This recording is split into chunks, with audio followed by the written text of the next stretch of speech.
It's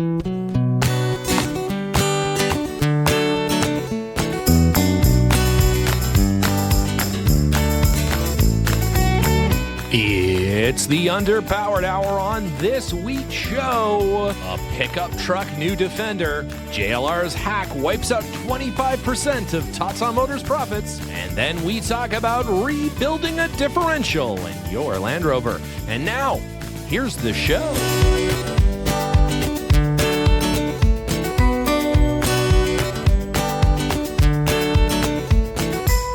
Welcome to the Underpowered Hour. I'm Steve Beres, mild-mannered television executive by day and Land Rover collector by night. You can find out more about our cars and what we're working on at theberescollection.com or follow us on Instagram at theberescollection. I'm joined, as always, by my good friend, Goss. Thank you to everyone joining us today. I am the dash-mounted ashtray to Steven's cabin air filter. I am the visibly unhealthy host of podcasting, Ike Goss. I own and operate Pangolin 4x4 in Springfield, Oregon, where we live and breathe Land Rovers. Check us out online on Facebook, Instagram at Pangolin 4x4. Let's get started. All right, Ike. Well, top of the news this week. Finally, and I know you've been waiting for this, finally somebody has chopped the back, third of a Defender 130 off and turned it into one of those Subaru, kind of El Caminos. Bajas. The Baja.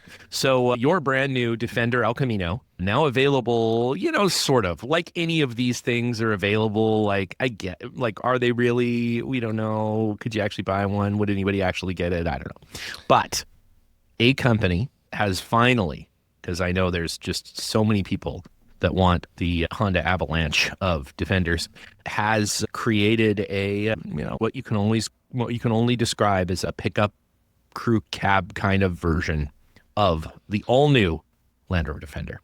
Yeah, it's true. I don't know if these pictures are doctored, but here we go. We got a crew cab Defender pickup, and this is something people have been actually asking for, although maybe not in this format. The unusably small space. You could fit about a basketball worth of cargo back there. Well, not a lot. To be fair, the 110 crew cab pickup doesn't have a lot of room. The classic 110. The classic 110 crew cab pickup doesn't have a ton of room. I'd be interested to see how long the load space in this vehicle is. But I got to be honest, there probably aren't a lot of people who are like, I like this car, but I wish all my cargo was getting wet. Yeah. There's probably not a lot of folks that are saying that. That's right. So we'll see how many of these they make. Yeah. The Heritage Customs is the company responsible for this. They've decided to call it the Valiance pickup. Valiance? Valiance, yeah. Pickup. I don't know. Okay. And it's essentially a 130 with the rear portion of the roof chopped off. Yeah.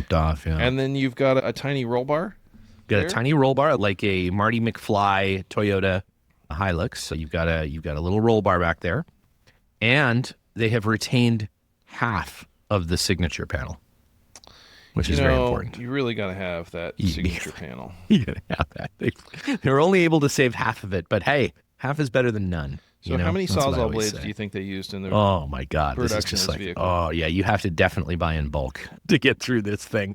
I don't know. It's interesting because the roll bar is an interesting piece because quite a bit, I imagine, of the structural rollover integrity of the vehicle comes from that D pillar, which now they've had to kind of shove forward a little bit. Now, I feel like if you exclusively move around those giant Oscar statues that they use at the Oscar, this would be the perfect vehicle.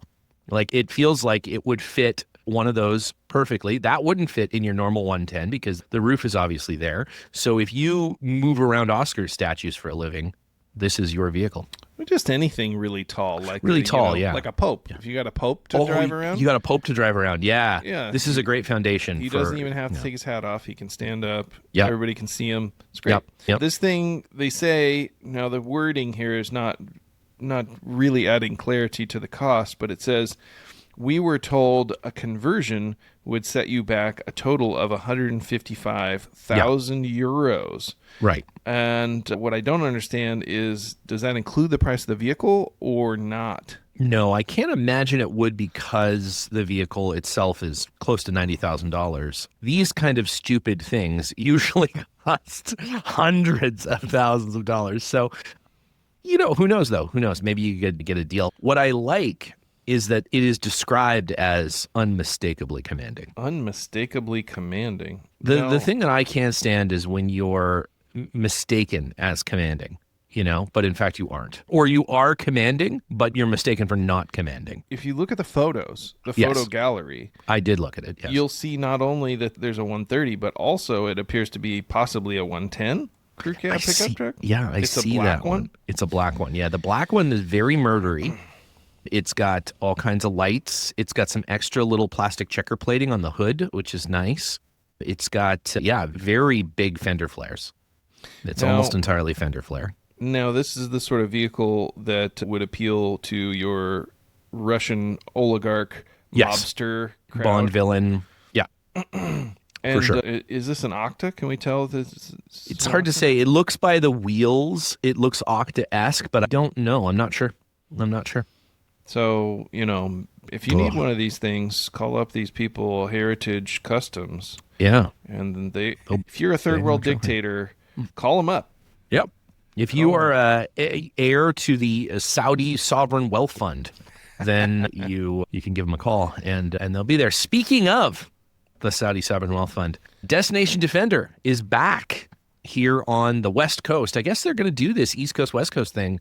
And they have announced the talent, the musical talent, their musical guest, if you will, for this particular Destination Defender. We're going to call it maybe Kaleo? Do we know? Do we know this person? No. In traditional Destination Defender fashion, absolutely no one you've ever heard of, and 1,000 pictures of a guy in a weird hat. Now, to be fair, the first time we went, I guess it was 4x4. 4x4, yeah. We went. Yes, yeah. They had some pretty well-known musical guests. They did, yeah. None of which I can remember, but I assure you I'd heard of them before. And there were many people that came, but I'm not sure how many of those were overlap with, folks looking to see a Defender or just people there to see the musical guests. That's a good point. Yeah, it is a good festival feeling. You got to temper your musical guests because you can't have that just overshadowing your event, right? You have to be the main event. I suppose so. Or you could get a great musical guest that would draw new people in who maybe haven't yet experienced a Defender. They would fall in love. Follow-up question. Which musical act do you think would draw people into looking at a Defender for purchase? That's a good question. Yeah. Kid Rock seems to be our default answer brutal. for everything. Brutal. Kid Rock. Get that I guy hope in there. not. I hope people love it. John Fogerty. Fogerty. Yeah. Get those guys in there. It'd be great. So what else is happening at Destination Defender? They'll be slacklining, I imagine. At this point, I'm just guessing at this, but they'll be slacklining. There'll be people making food outside. There will be maybe a push-up challenge or something of that nature. There'll be kayaking that nobody can do. There will be probably a fairly long walk from the parking lot to the event. And what do you think the weather's going to be like? I think it'll rain. Inclement. Inclement weather, yes. Inclement. They schedule these events in such a way that they're guaranteed inclement weather. Okay. That's sort of it's have sort of a prerequisite. Have we been to a Destination Defender where it wasn't raining? No, we have not. No. I don't think there has been a Destination Defender where it wasn't raining. So interesting. No, we were not invited to this one. We were specifically uninvited, asked not to attend. Our photos are on a flyer near the entrance. Yeah, there's a no-fly zone on this one. So unfortunately, it won't be there. This coincides with the Formula One in Las Vegas. So I unfortunately won't be there, even if I was invited. However, I wasn't to Formula One in Vegas. Were you invited to Formula One? I was invited to Formula One in Vegas, so I will be going to Formula One in Vegas. Yep. The whole family's going. The mom and dad are coming. We got Cooper and Liza and myself. We're all going to go. We got to work on your priorities. We're going to go. We're going to hang out with Lewis Hamilton, hang out with Max Verstappen. I'm going to give him some driving tips. And I'm sure he'll appreciate that. Oh, yeah. No, he's a nice guy. Yeah, it's going to be great. I'm looking forward to it. Might go see the Wizard of Oz in the Sphere. I've heard they're playing that. They are. Is that in the public domain yet? No, it's still ours. It's still Warner Brothers. We did like a whole bunch of work on it to get it, but Google made the like sphere experience. It's a little weird. It's a little weird. The sound is super cool though. We did the sound at Warner Brothers, and it's really neat. It's a neat thing. Very expensive. But you haven't seen it yet. I have seen it, but not in the sphere. I couldn't make it to the premiere because I was in the UK. So I've seen it in our scoring stage, but I've not seen it. I've not seen it at the sphere. So got to go do that. The sphere, very cool. Big ball. It's great. Big, giant ball. Have to check it out. Speaking of big balls, let's talk about this cyber attack. Oh man, let's hope this is the last time we talk about the cyber attack. I feel like our poor friends at JLR are like, man, but the numbers still keep coming out. Latest number, the cyber attack was an impact of apparently wiped out 25% of the profit of Tata Motors Group total, which is a lot of money. You know how many tuk-tuks you've got to sell to, you know how many Mahindras you have to sell to make up for 25% of total loss? Oh boy. Yeah. That's not ideal. And this is why you don't write your password on a little sticky note by your monitor. Do we know what the numbers are? Is it 25% of what? It's 25% of the total sales or total profit, I'm sorry. So that would be profit pre, EBITDA of the Tata Motors Group. So not the entire Tata Group like that does construction and concrete and all that sort of stuff, but the Motors Group, which owns like a bunch of car companies, right? It's the biggest auto manufacturer in India, right? Oh, it's huge. And Land Rover is only a portion of it. It's not even the biggest portion. Mm-hmm. So it's wiped out a disproportional amount of profit. Now, to be fair, the silver lining there would be that it's not created a loss. It has not. That's correct. It was trying really hard, but didn't quite get there. It fell just short of a loss. Whenever they talk about, these cyber criminals, I feel like they really diminish them in terms of like their capabilities. Yes. They always make them sound like almost petty criminals. You picture teenagers in hoodies and, but this is like, there's suspicion that this is like state sponsored. That's right. Yeah. There's a good, feeling maybe at this point, but I think there's evidence pointing to the fact that it might be Russia and that this is part of the war on the West, the Eastern, especially Europe. And like we said before, though, the best way to wage war on Europe using Land Rovers is simply to have them make more of them. But also consider that if you're a state-sponsored Russian hacker, your vehicle of choice may well be a blacked out Defender 110 pickup truck. You're 100% right. They're just hurting themselves. They're just hurting themselves. Yeah. Really that's a good point. That is a good point. But that's pretty interesting. It reminds me of the recent jewel heist in France. Oh my God. That's a crazy story. It's a crazy story. It's amazing. It feels like that story is something from a movie, right? Like, and that's not how jewel heists work. But, it just goes to show you that the easiest way to steal something is often the right way to steal something.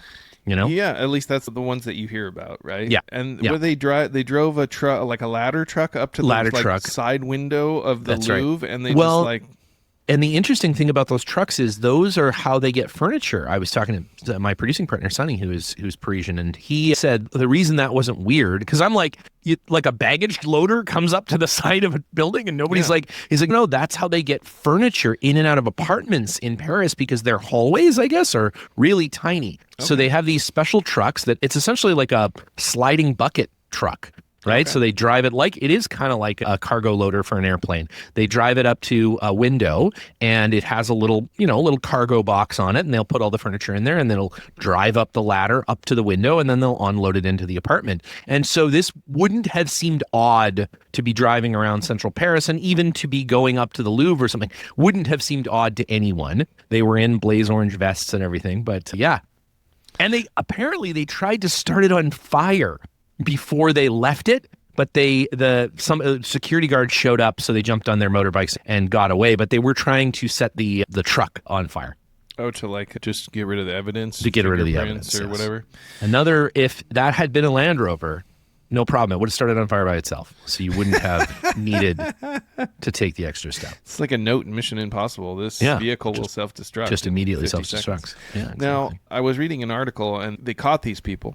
They caught the criminals. I don't know if they've recovered the jewels yet, but they caught the thieves, and they described them as not professional thieves and petty criminals. And I was thinking to myself, I feel like this particular caper elevates them beyond the petty criminal. I agree. If you have a record-breaking jewel heist, and they did get away, but they were later caught. It's pretty close to success, right? I think so. And they, the worry was that they were going to break down these irreplaceable Napoleonic treasures. Yes. And, they were just going to sell them at the K Jewelers or whatever, That's entirely what K Jewelers sells. That's exactly right, is stolen French imperial jewelry. But every theft begins with K, But it's, off the tongue. Yeah, doesn't it though? Yeah. It's interesting. I have to say, and there was another heist in France just recently from a museum where they stole a prehistoric piece of molten gold that is rumored suspected to be from the impact that killed the dinosaurs sort of a thing. What? And they're just like, oh, we're going to just steal this piece of gold and just melt it down again, straight to K Jewelers. It just seems like, wow, that is a pretty significant artifact to just I guess, you need that cash. Do you think there's a rise? Are we seeing an increase in museum heists? It's interesting. I don't know. I think that, if you get away with a museum heist, everyone who is thinking about a museum heist, I think goes, see, there's always that one person that you can't convince that your museum heist plan is really solid. And then something like this happens and you can go to that person and be like, look, if these guys can do it, our plan is way better. Now, there's a precedent for Land Rovers being used as getaway cars, right? Seems like not the best getaway car, but what do you know about the Great Train Robbery?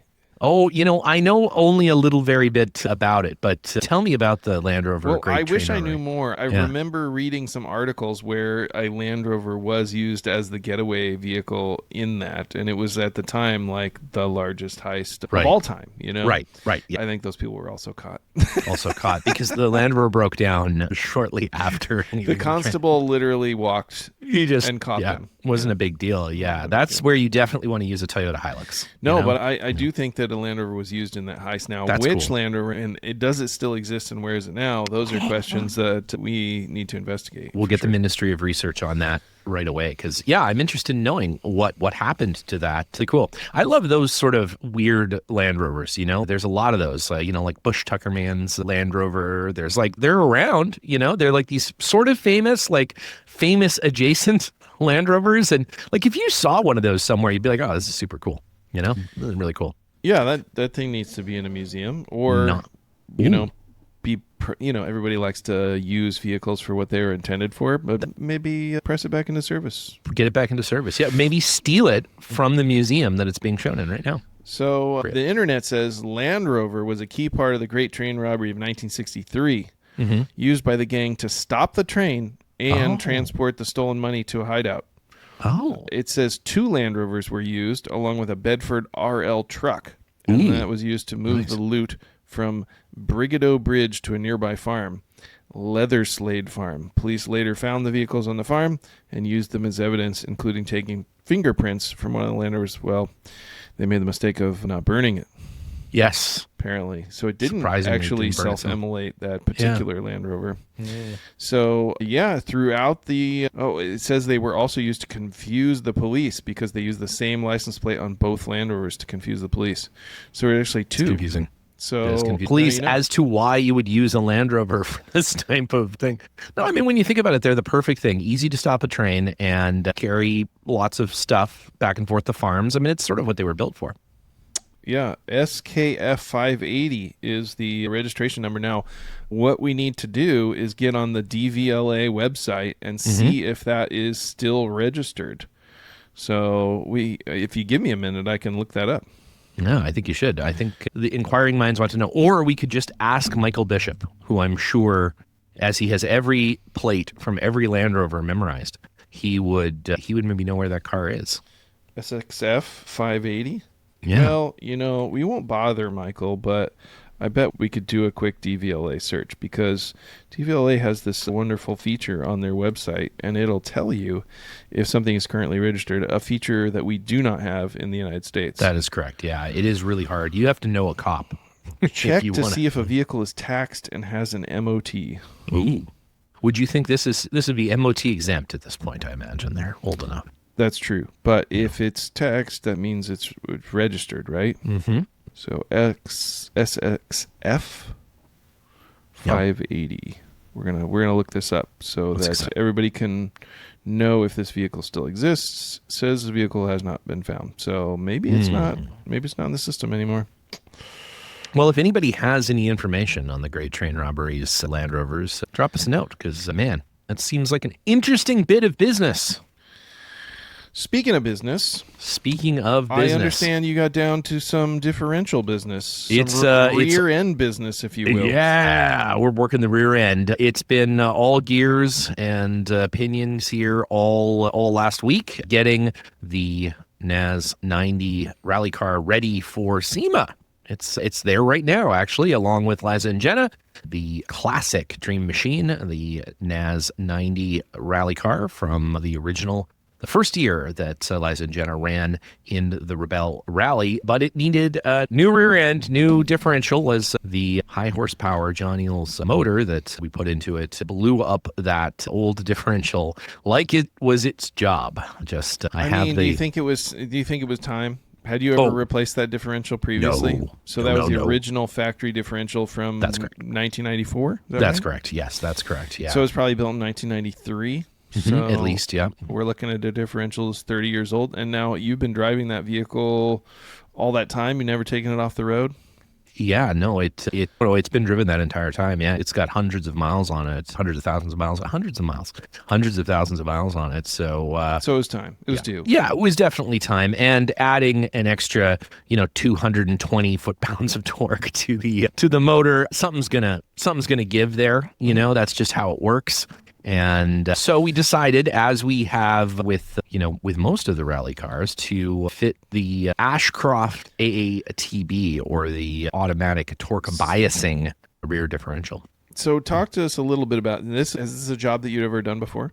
I have done parts of it before. I usually don't do gear setup and stuff myself. I usually take that out of house, because it's just easier, honestly. I didn't have all of the specialty tooling to do it, but I do now, sure do now. We decided to do it here for a variety of reasons. The number one reason just being time, and the fact that we had a really short window to get all the parts here, get it put together, get it into the car. So walk us through this process. So you have a broken differential in your car, right? The differential is completely shattered. Once taken apart, we actually figured out what happened. The single pin that gets the two little planetary gears in mesh was broken entirely in half.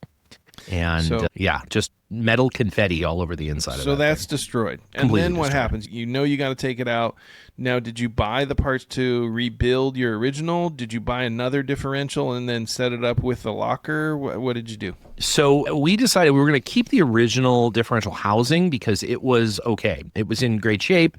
The parts didn't clunk around in there for too long, so it didn't do significant damage to the axle housing or to the actual differential case itself, which was great. So when it broke, they took the axle and both half shafts off. So the drive shaft and both half shafts came out of the car, so that essentially the differential has just been sitting there. Put it, of course, locked the center differential so that it's essentially just a front wheel drive car, and was able to operate like that until we could get to it. So we decided to do new, differential centers, so new TV, new ring and pinion, new half shafts, new drive flanges, the whole deal. Bearings, of course, all the way around, because once something is blown up and created metal sawdust inside of it, you really don't know that the bearings obviously may not be good anymore. Everything kind of has to go. Now, the ring and pinion might have been okay. As it turns out, the ring gear did have a couple of broken teeth on it. So now I'm not even 100% sure that those teeth were broken in this particular incident. They may have been a legacy as they were just broken. So you have this differential that was pretty hashed. You got a new center section. You got a new ring and pinion. You got new carrier bearings, new pinion bearings, inner and outer, new seals, et cetera, et cetera, et cetera. So you got this whack of stuff, you know, and all over your workbench. And then you're like, I need to put all this back together into my car. Where was your first stop? It was shop manual? The first thing is to consult. Thankfully, the folks at Ashcroft actually sent along a lot of really helpful, far more helpful than the shop manual, as this is quite a different setup than the standard. But so far as torque settings and things like that, those come from the shop manual. So first thing was, obviously to take it apart and completely clean everything out and really clean it. We had, we power washed everything and lots of metal, little metal. Is this the first time that you've cleaned your rear end?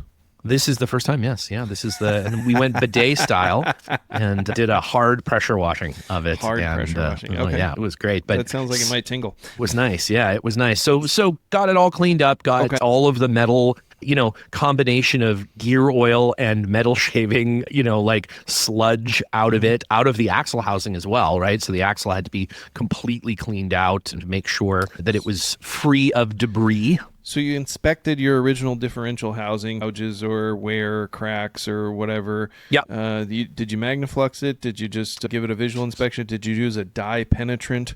A visual inspection, and around the important parts did a little dye penetrant to make sure that there wasn't any serious cracking or anything. And it was actually in really good shape. Again, thankfully, it wasn't broken for long at all. In fact, it was stopped almost immediately. So because the problem is, of course, when you have like actual gears broken off, that they're just going to bounce around in there and can impact the case and can do all kinds of damage. An explosive rear end failure, if you will. It was an explosive rear end failure. It was a Taco Bell level rear end failure.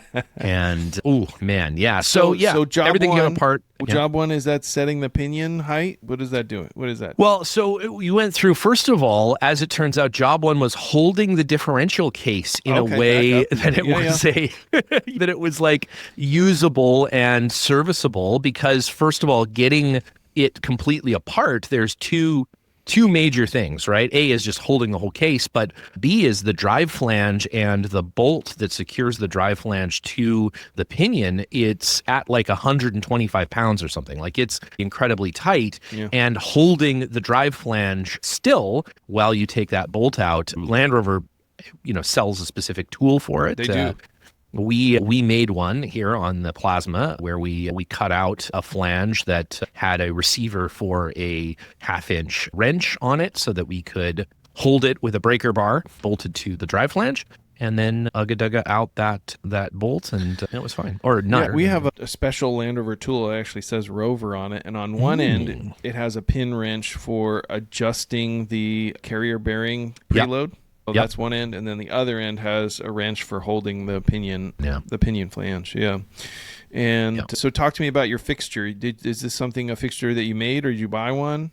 Yeah, so same thing. We, on the Plasma table, cut out essentially a fixture plate that would bolt onto the differential housing, just like it was on the axle.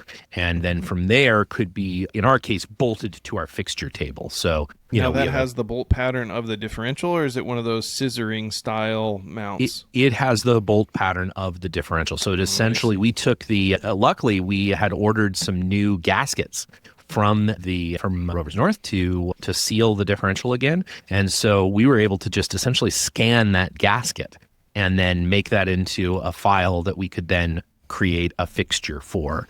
And so, it's kind of cool. Now, the scissoring style, we have one of those, and that uses only a few of the bolts in the differential. So that's maybe the downside. I don't know. It's pretty rigid, but the advantage is it can fit different different differentials. So you can use it on various bolt pattern differentials. So we did, we made one that essentially is a ring that fits around it and then fits into the standard width of our fixturing table. So everything we make for that table has a standard 1.5 inch on center hole pattern. So we make that, and then it just has 3/8/16 bolts that every other hole is a 3/8/16 tapped hole, and the other ones are 1/2 inch like dowel holes. So. But Yeah, just no bolt it down to the rear table. end scissoring is what you're saying. No rear end scissoring, unfortunately. I know that's a pangolin specific sort of activity.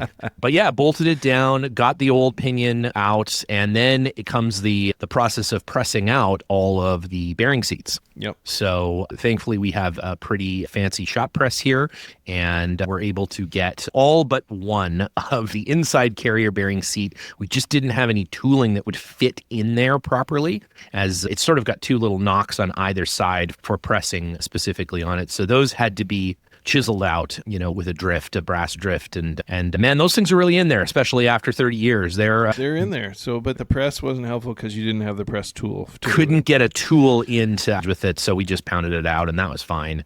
Pounding and then your rear end. and just pounded out the rear end until we got it out. But then, of course, there are shims that sit underneath that. And in order to adjust the preload on the pinion and set its height correctly, there's a preload shim on the backside for the bearing pack. And then underneath, and this is a critically fun step on Land Rover's part, underneath the bearing seat. And what Ashcroft suggests, and I think it's a great idea, is to, get a one size smaller or something bearing seat that you can put in there while you're adjusting it, so that you're not actually pressing anything in and out. You just have one that sort of slip fits, because the pressing is just there so that it doesn't move around. It has no effect on the height. Mm-hmm. And the recommendation was to take the old bearing seat and just turn it on the lathe and turn it down. Yeah. The problem is it that slides in and out. Yeah. So it slides in and out. Yeah, the bearing seats are made out of I can't Hardened even material. Yeah, it is hard material. Just the neighbor just being a pain. What were you talking about? Turning down the bearing. Oh yeah. Okay. So, interesting thing worth considering is that because that outside diameter is not a critical one, mm-hmm. you can put that in the lathe and just use your angle grinder to reduce the diameter. It doesn't have to be a machine surface or anything. So you can make that without ruining your tooling, basically. Without going through an entire carbide insert. Yes. It's funny, a friend of mine, and I was going to run it over to him, but it just, whatever. I was already into creating lava, so it was fine. Has a grinder, essentially a surface grinder attachment for his lathe. Yeah. Which is really cool. So it goes into the lathe, on the tool post, and is for specifically things like that. So exactly. No, if you have that's wonderful. But since it's not a critical thing, and everybody's got an angle, well, most people have an angle. Yeah, you just that would have been smart. So I now have a critically sized and very nice and smooth, because once I'd done it, I went through and polished it and everything. So it slides in really nice. So now I have that for that specific differential, for that Rover differential housing. Thankfully, they use that housing for 40 years. Yeah, so that's true. It's useful for a variety of things. Now, the other thing, Land Rover in their workshop manual describe a special tool for setting mm-hmm. the pinion height. And basically it's a cylinder that kind of clamps into the carrier bearing orifices or carrier bearing. Yeah, it clamps into the carrier bearings. At any rate, and that is a specific dimension, and you use a feeler gauge mm-hmm. underneath that cylinder between that and the pinion to sort of set the height. Yeah. And fortunately, we ran across one of those That's cool. special tools. I'm trying to remember who gave us that, but it's a Rover factory tool. Came from a dealership, so that's kind of cool. That's super cool. Yeah, I looked into making one. The problem is that cylinder critical dimension. There's about 90 different people who say it's this specific size. There's a way to do a flat bar across the seats for those carrier bearings and then measure that to the top of that plate. There's a critical surface. Yeah. And that's how Ashcroft does it. They have a tool that they've built. It's two bearing, shaped pieces of metal and that critically sized cylinder that they bolt into those two bearing surfaces. And then that gives them a flat surface at the top that they can critically measure against the bolting surface of the two side carrier bearings, which is really cool. But I think you got to be doing a lot of those to invest in that kind of tooling, because I'd have to make it, which is fine. It's not that hard to make. But do they sell it? Do they sell it? I don't know. I don't think Ashcroft does, but I'm sure somebody does. Right. Or you could have it made. I mean, if you had the specs for it, that's something a machine shop could make you in an afternoon. Well, I have one. So if you decide you want to do more differential work. Ooh, yeah. Maybe we'll open up a ring and pinion shop here. But yeah, once that's set, basically it means bolting and unbolting the whole assembly a couple of times until you've set the until you've set the pinion height, because obviously the ring gear is attached to the inner differential core. That gets dropped in, and then a bunch of measuring is done. Now, for those listeners who have never gone through this process or don't know, why is that important? Why is the pinion height important? Yeah, pinion height is actually where the pinion engages on the ring gear. And basically, you want that to be kind of the pressure point to be centered in the gears, right? You want it to be, if you think about the gear, it's like a little mountain, and so you want it to be in the center, both horizontally and vertically, as close as you can get it, right? On both the drive side and the coast side of the gears. And you do that there's two critical measurements, right? There's the pinion height, which sort of tells you where it's sitting in one dimension. And then there's also actually moving the ring gear and differential in a right and left direction if you're kind of looking at it on the bench. And that's done by adjusting the bearings on either side. Those bearing races kind of free float in this, I don't know, how would you describe it? Like, special nuts on either side push these bearing races in and out and allow both preload on the bearings and control the depth of which that measurement sits on the ring gear. So essentially, what Steven's describing is how the teeth mesh together, right? Mm-hmm. And if the gears were cut straight, it wouldn't matter where these were in relation to one another, right? But these are helical gears, and the helical gears allow them to transmit power more quietly. Yes. And so for that reason, because they're a helix, they're a curve, and if you have the two intersections of the gear, those curved pieces, you don't want them to touch except on the drive surface, right? Mm-hmm. So if they touch too much, you're going to generate too much heat. They're going to be in the wrong position, so you're going to prematurely wear out the parts or cause a catastrophic failure if it's really far off, right? Yeah. So they'll be noisy and they'll generate a lot of heat and they'll fail. So that's why we want to do this process, right? Yeah. And you do it by painting a special kind of, it's a grease paint, essentially. It's like a melted down pastel. Same the stuff that you use for lube, right?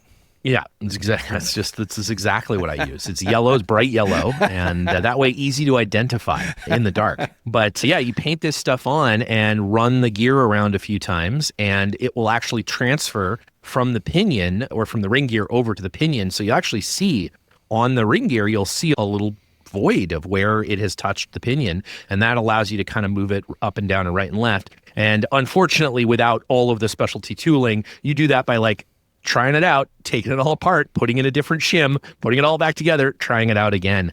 And it was okay. I got away with only having to do it twice on the pinion height. The best thing to do is always put the original shim back in, see how that is. Obviously, after 30 years of wear, needed a slightly taller shim. Also, all these parts are completely different tolerance. There's, the ring gear that went back in, because it's a sort of high grade specific, high torque specific part, has nearly 3 times the number of teeth as the original. It's the same aspect ratio, so the gearing hasn't actually changed. It just has more smaller teeth. Sort of the idea of fine thread versus coarse thread. And often in high torque situations, you add teeth so that there's just more metal to bear the load, so that you're not worried about wearing big teeth as much. And so that all went together. And and then you have to get another special tool. The actual nut that moves the differential right and left in the case is a kind of a, donut sort of thing where, of course, the half shaft has to go through it in order to get into the differential. And so it's hollow in the middle, and then it has a bunch of little oval-shaped holes chased around the outside of it that allow you to fit a tool to it and then adjust it back and forth. And so you put the chases in, you put the caps on that, and those caps have to be torqued to a specific torque so that the bearing races can move in and out, but not so loose that there's, no tolerance there, but not so tight that they don't move. And there's a specific torque for that. And then you adjust it back and forth and get everything lined up, and then make sure that the backlash is good. So every gear needs to have a little bit of backlash, a little bit of movement back and forth between the drive side and the coast side, so that it's not just in constant mesh. Because if it was, it would just break. There's no reason for a lubricant in there. There's no room for anything else. So it has to have a particular spec. In the manual, and I looked at 5 times, specifically says between 10 millimeters and 17 millimeters. Of course, 10 millimeters of backlash. It's like a Series 3 steering wheel. That has about 10 millimeters of backlash. Now, this is a good point because I think a lot of people, when they're under their vehicle and they're, lubricating their drive shafts or something like that, they turn them and they feel that backlash and they immediately think, oh my gosh, there's a huge problem with my differential because something's super loose in there. Yeah. But what they don't realize is it needs that. Yeah. Of course, there can be excessive backlash. Yes. But it does need some. And that play, is something that you need in your differential so that it doesn't blow up. That's exactly right. And, and that's also where that, that clunk in your rear end comes from, after a hard night on the town. There's a real sense of like a very worn differential by that backlash being really excessive, and you feel it as the gears as you change direction from forward to reverse, really clunking. You feel a really big knock out of the differential. That probably means that those bearings have worn and or something is starting to come loose and that you're really getting an excessive amount of backlash. But it should be relatively minimal at the differential itself because everything has a little bit of backlash in it. So that by the time you get to the drive shaft, it actually feels pretty big, but the actual differential is quite small. It isn't 10 millimeters, by the way. It's 0.1 millimeters to 0.7 millimeters. Yeah. But the manual, it does not, there's no decimal there. So, but after looking it up, yeah, it's good. And so we got it right in spec, a couple points, millimeters of backlash. And then comes to just bolting everything down, making sure everything is torqued to spec. We not only torqued and Loctited the ring gear bolts in, but also safety wired them. So like a Formula One car will safety wire everything. I just happened to have safety wire bolts, so we safety wired it together. And everything went back together. And we tend to mark the torque on everything on the sort of like the rally vehicles so that you can see visually if something has come out of torque. So that means essentially taking a special kind of paint pen and drawing down the side of the fastener and then onto the bolting surface so that you can see if the bolt is backing out, those lines don't line up anymore. So you can quickly visually inspect things like drive flanges and all that sort of stuff. You can see if those paint marks don't match up anymore, something's up, and to take a look at it. Or if you haven't painted it, then you'll know that you haven't tightened it, right? That's exactly right. Yeah. And we'll even do, so for really critical stuff, we'll do a yellow pass for assembly and then a blue pass for checking to make sure. So they'll have one side of the bolt will have a yellow one on it. The other side will have a blue line on it. Again, not that those are going to move, but just that it says both of those operations were done. I do something similar. But I use something a little different. I just weld the bolt to the assembly. Yeah, that's going to make sure it doesn't back out. It doesn't back out. It doesn't back out then. You just a little tack on there. It's perfect. Yeah. Yeah. Especially good with drain plugs. Oh, yeah, really for sure. Oh, man, the differential drain plug, we had these aluminum ones. Oh, no. And they are a bolt head, except that at some point during some rally, it was ground down nearly flat. So getting that thing out was not a lot of fun. Not a lot of fun. How'd you do it? We actually pounded on I love pounding that rear end. Just pounded that rear end. We pounded on a multi-point bit. What do you call the ones that aren't Torques? No, not a stop sign, but like a bunch of them. You know what I mean? A bunch of stop signs in the socket. It's like double. There's, what are they called? The 12-point is the yeah. So we just pounded a 12-point socket onto it. That was finally the only thing that would do it because it's soft aluminum. Thankfully, that cut right in there because I didn't have a bolt extractor big enough for that size. So we just made our own basically. And that got it off, thank God, and replaced them with the proper like countersunk Land Rover, 1/2-inch drive plugs because those are nice and tucked up there and protected. That happened to a friend of mine, and fortunately it was a steel plug. We just welded, actually ended up welding a scrap extension to it, and then using a impact gun on that extension. Yeah, got it out. Yeah. No, I mean, that's the thing. Those are neat. This was one, I can't remember who makes it, but it has a magnet and stuff in it. It's very cool. The problem is protrusions like that in especially the differential case on the bottom of it. When you think about it, especially made of aluminum, that's going to get, dragged across a lot of rocks and things and eventually just worn down near flat. So thankfully we got for it drag out. racing, but not for rally car. Not really good for rally cars. So a proper countersunk plug went back in there and lubed up some 90 weight back in the back there. And now new half shafts, new chromoly half shafts. So those are never going to break. The differential will never break now because the ring and pinion is also chromoly on that. By saying none of this is ever going to break, yeah. You're setting yourself up for failure. Oh no, it's just something else is going to break. Now the transfer case will break or something because it's, and proper drive. So we took off the, because the Defender has partially floating rear half shafts in the NAS model, right? The drive flange is welded to the half shaft in the factory setup. So we switched over to fully floating so that they're easier to change in the field. They can just come out right through the drive flange as opposed to having to disassemble the entire unbolt the drive flange to take the thing out. So now it'll just, there's a big cap on it, take it off, and out comes the drive shaft. There's actually a little threaded hole in the back of it, which is really nice. So you can actually thread a little bolt in and then just pull it out. I'll be damned. Well, kudos to you. Cool. Job well done. Well, we'll see. We haven't. The girls are out Saturday doing some dune driving. I did. I mean, I drove it around a little bit, but it hasn't been put to the ultimate test. That's going to happen on Saturday. Well, we will update our listeners about whether or not this has caused any fatalities. So if you're it will Steven's somehow cause please 25. Yeah, that's right. It'll somehow have caused a 25% loss to Tata Motor sales. So it's only a matter of time. It's only a matter of time. Well, at that, it's been a great week, and we'll chat again next week. Maybe we'll have Liza and Jenna come on and talk about the SEMA show that they're at right now. We'll see. All right. Specialty Equipment and Manufacturers Association coming at you.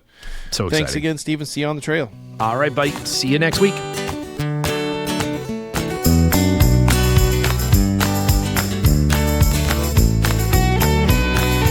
The Underpowered Hour is produced by Liza Beres, Ike Goss, and me, Steve Beres. Pavel Svardov composed and performed our theme music. Consider supporting the show on Patreon, and if you already do, thank you. Your support makes the show possible. For even more, check out our Instagram or Facebook.